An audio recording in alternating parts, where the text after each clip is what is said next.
There is a crossover between depression and spiritual awakening, which can make things a little bit confusing. Sometimes we don't know whether we're having depressive symptoms or we're going through an awakening, or perhaps both is happening, which is very common and was a part of my path.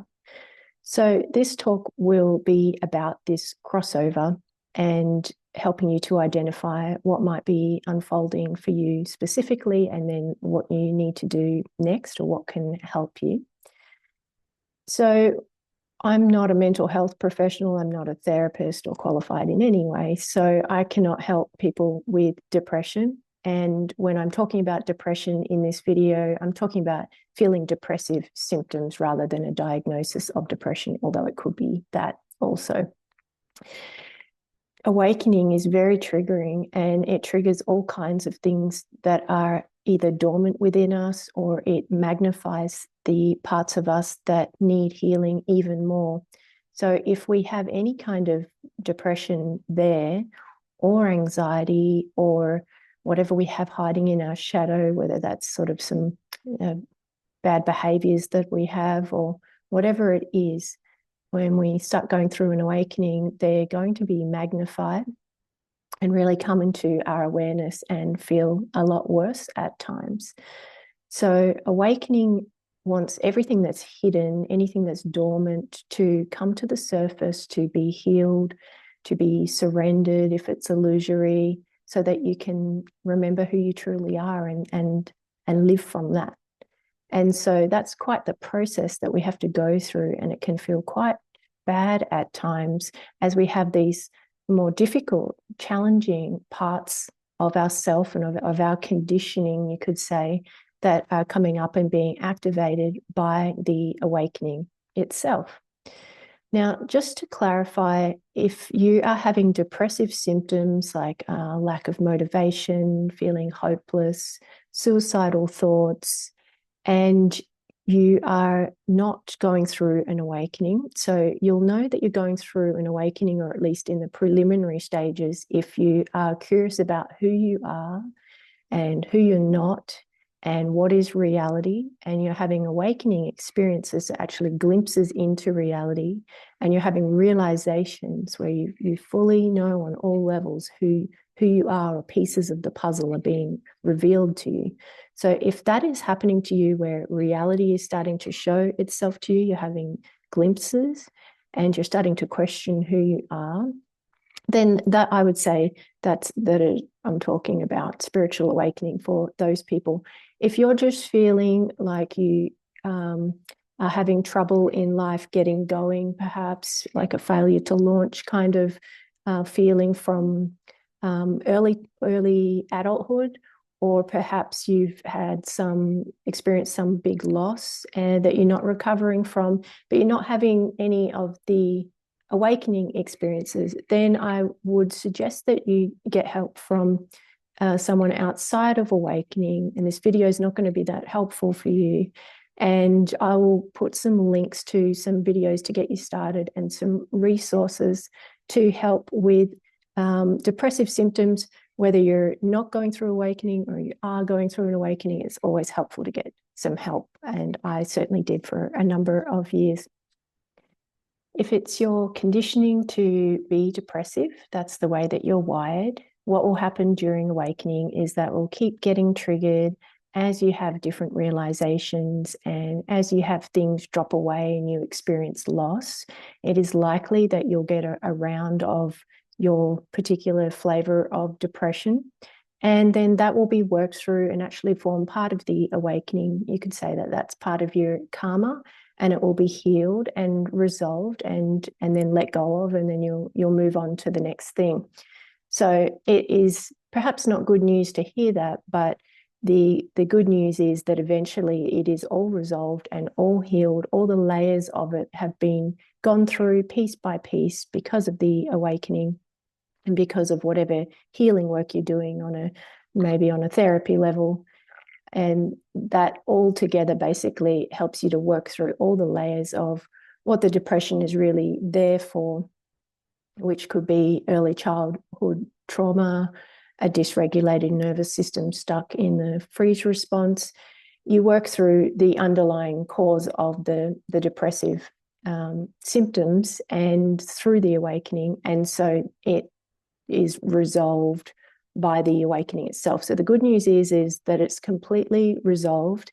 It did take a number of years in my instance, but I can report that it does go completely. So, of course, if you're having suicidal thoughts, or if it's at a point where it's very serious, of course, you need to go and get some help from a professional and not just put it down to awakening. We have to be sensible and have to know when to get help.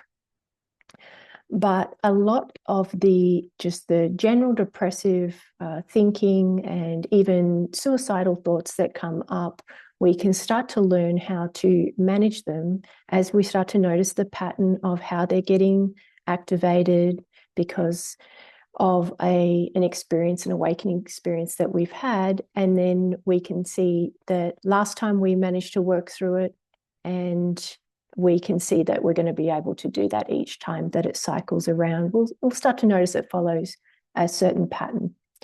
So what can happen? So say, for example, we have an awakening experience like to do with being emptiness.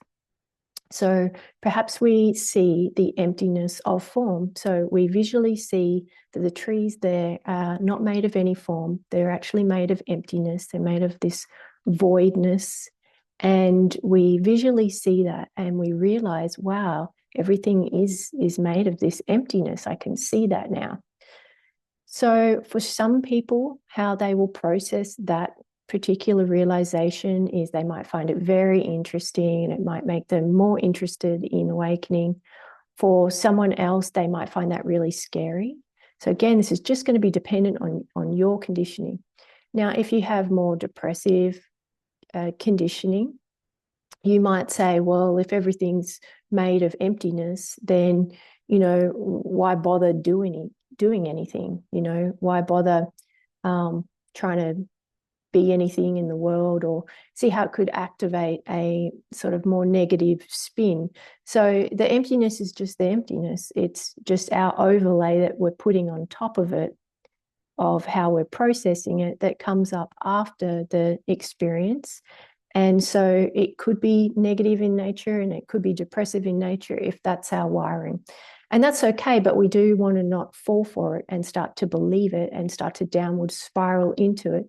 And instead just be curious about the thoughts that you're thinking about that. So, okay, it's emptiness.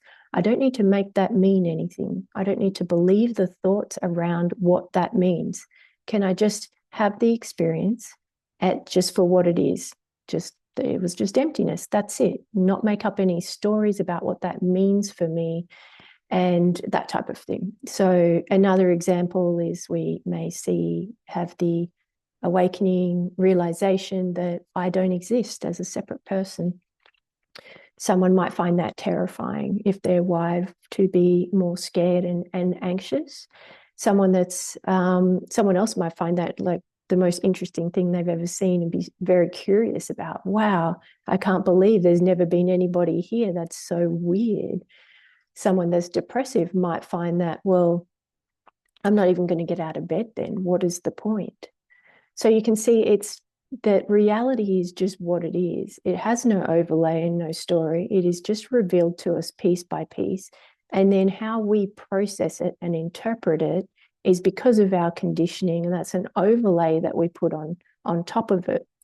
If it happens to be more negative in nature, our conditioning, we're likely going to spin it each time to be of the separate self, the illusory self, feeling like it wants to give up or feeling like, what's the point? So to help ourselves, we really want to catch that as quickly as we can and know that this is what always happens. So whenever I have one of these awakening experiences or realizations, the byproduct usually afterwards is I start to go down this spiral of negative thinking or wanting to give up or saying, what's the point? And noticing that and having the awareness to catch that early on and just try to stop it as best you can.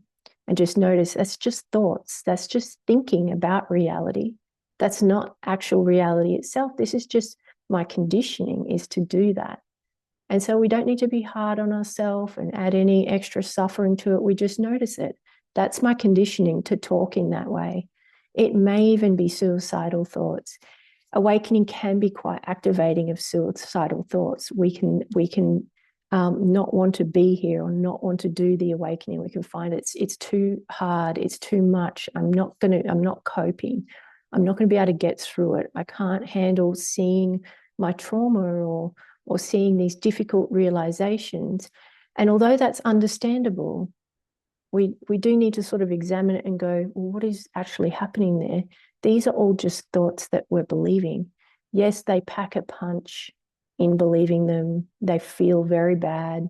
They feel very much like everything is hopeless. Yes, but that's just our conditioning. We're just listening to the mind and believing it. We're believing we're the ones that's thinking that and that it's actually true. It's actually true that it's all hopeless. We're believing that.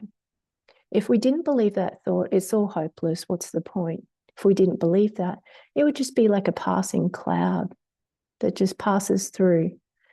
So we do need to start to pull apart the beliefs and the thoughts that we're having that are negative and depressive in nature, and start to go through a process of breaking the beliefs so that we stop believing them because it's causing the depression and the suffering, and believing that there is basically a victim here to awakening, a victim to life, and that is just not true. And so we're wanting to really break that. And I know that depression can be very convincing. It can tell you that there's no point to awakening or no point to living, or why are we even doing this? And really feel the meaninglessness of it all. I do understand that, but I can vouch for what it is like to be awake and to have that depression gone. And although some of it is true, as in there isn't really any meaning, and there is no point, we're just experiencing ourselves in form, there's no sort of great purpose to any of this. All of those things that we sort of once found to be activating of our depression are resolved, and you no longer find that depressing in any way. So even the things that actually are true about reality that might sound depressing, none of them end up being. They seem absurd perhaps, or funny or ridiculous, but not depressing. So know that this is where it is heading. And the sooner you can start to work on the underlying reason of why the depression is there, which is often trauma-based and nervous system-based, then the better you're going to feel and the smoother awakening will go for you.